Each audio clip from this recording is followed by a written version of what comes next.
আসসালামু আলাইকুম রহমতুল্লাহি ওয়া বারাকাতুহু। কেমন আছেন আপনারা? আশা করি সবাই ভালো আছেন। দেশনেত্রী বেগম খালেদা জিয়া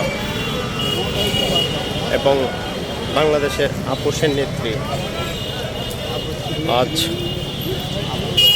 আগামীকালকে সে নাপারের দেশে চলে গেছে। আজ তার জানাজার নামাজ শেষ হয়েছে। 2টা বাজে নামাজ হওয়ার কথা ছিল, নামাজ হয়েছে প্রায় 3টা বেশি সময়। তো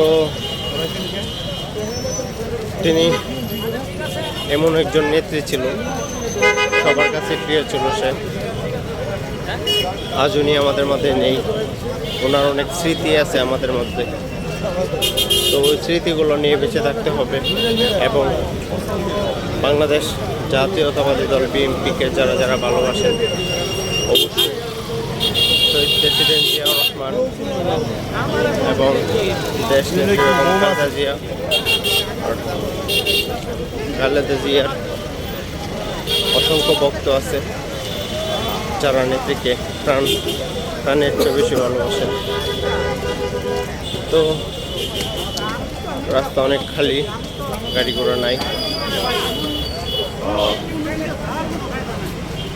আমরা জানাজার নামাজ শেষ করে মানুষ তাদের নিজেদের গন্তব্যস্থলে কোনো বাস নেই, কোনো কিছু নেই, হেঁটেই চলে যাচ্ছে মানুষ।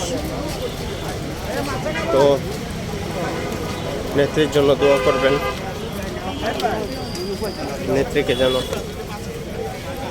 আল্লাহ রব্বুল আলামিন বেহেশত দান করেন এবং তার আত্মার মাগফিরাত কামনা করছি। বাংলাদেশ জিন্দাবাদ, বাংলাদেশ জাতীয়তাবাদী দল বিএনপি জিন্দাবাদ। শহীদ জিয়া অমর হোক, বেগম খালেদা জিয়া অমর হোক, বেঁচে থাকুক লক্ষ কোটি বছর আমাদের মধ্যে।